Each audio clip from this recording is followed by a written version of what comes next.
جی عزیز طالبات، تو اب ہم خط کے طریقے کی طرف آتے ہیں کہ خط لکھنے کا طریقہ کیا ہے۔ خط لکھنے کا طریقہ یہ ہے کہ دائیں طرف 1 انچ حاشیہ لگائیں۔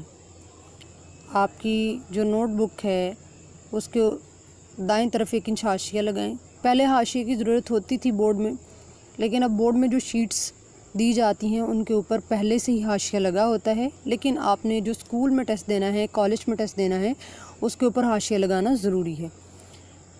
پہلی، دوسری اور چوتھی سطر کے آغاز میں 1-2 الفاظ کی جگہ چھوڑیں۔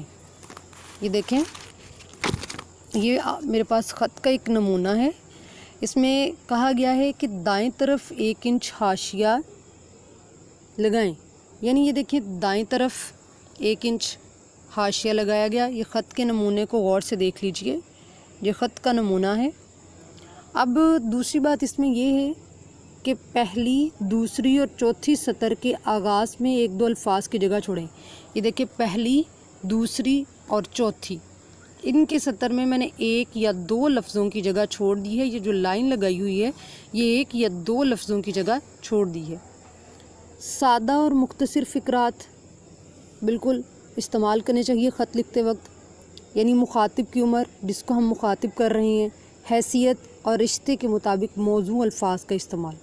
اب دیکھیں یہاں پہ میں نے والد صاحب کو خط لکھا ہے، تو والد صاحب میرے سے بڑے ہیں، میرے والد ہیں، تو اس لیے ان کے لیے عزت و احترام والے الفاظ استعمال ہوں گے۔ تو یہاں پہ میں نے لکھا ہے قبلہ و کعبہ والد مکرم، یا والد محترم بھی آ سکتا ہے۔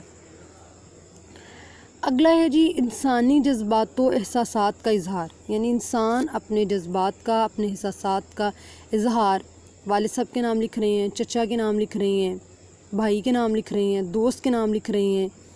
رسمی اور غیر رسمی خطوط، رسمی خطوط یعنی رشتہ داروں کے لیے، جس میں ہم بے تکلفی بھی استعمال کر سکتے ہیں، ہم ان کو ڈیئر، پیارے اس طرح کہہ کے بھی بلا سکتے ہیں۔ اور غیر رسمی خطوط کیا ہوتے ہیں؟ جس میں ہم کسی سے کوئی درخواست کرتے ہیں، اپنا کوئی مدعا بیان کرتے ہیں، اس لیے لکھے جاتے ہیں۔ مواد کی پیراگراف میں تقسیم کریں، یعنی یہ جو خط لکھنا ہے اس کو پیراگرافس میں لکھنا ہے۔ یہ دیکھیں جیسے میں نے پیراگراف بنایا ہے، یہاں سے یہاں تک 1، پھر یہ دوسرا، اور یہاں سے یہاں تک تیسرا۔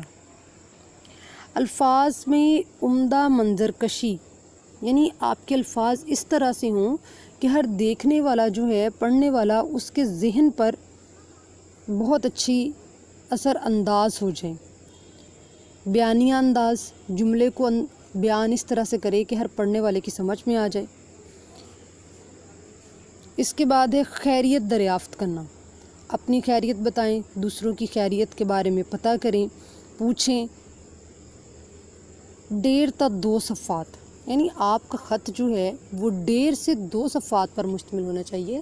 10ویں کلاس تک اگر آپ اسے 1 صفحے پر بھی لکھیں گے تو وہ کافی ہے، لیکن چونکہ اب آپ کی کلاس بڑی ہے اس لیے آپ لوگوں کو 1 صفحہ ایک سائڈ سے پورا اور دوسرا اگلا آدھا لکھنا ضروری ہے، یعنی 1.5 صفحات پر مشتمل آپ کا خط ہونا چاہیے۔ بعض اوقات طالبات یوں کرتی ہیں کہ ایک سائڈ پورا 1 صفحہ لکھ لیتی ہیں اور اگلے صفحے پر 2-3 سطور لکھ دیتی ہیں، اس سے اس کا کوئی مطلب نہیں ہوتا۔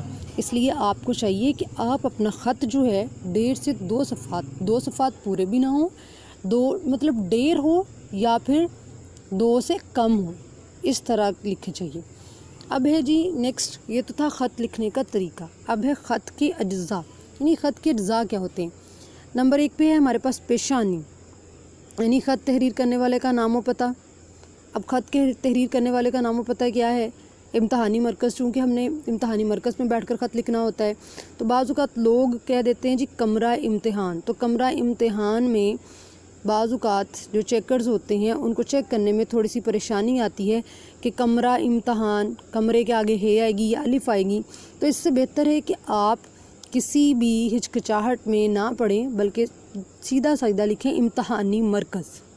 اس کے بعد خط لکھنے کی تاریخ، جو بھی تاریخ ہے تاریخ لکھیں، اس کو اردو گنتی میں لکھیں، آگے ڈیش لگائیں، مہینے کو آپ ویسے ہی اردو میں لکھیں، پھر آگے سن لکھ دیں اور اس کے ساتھ حمزہ۔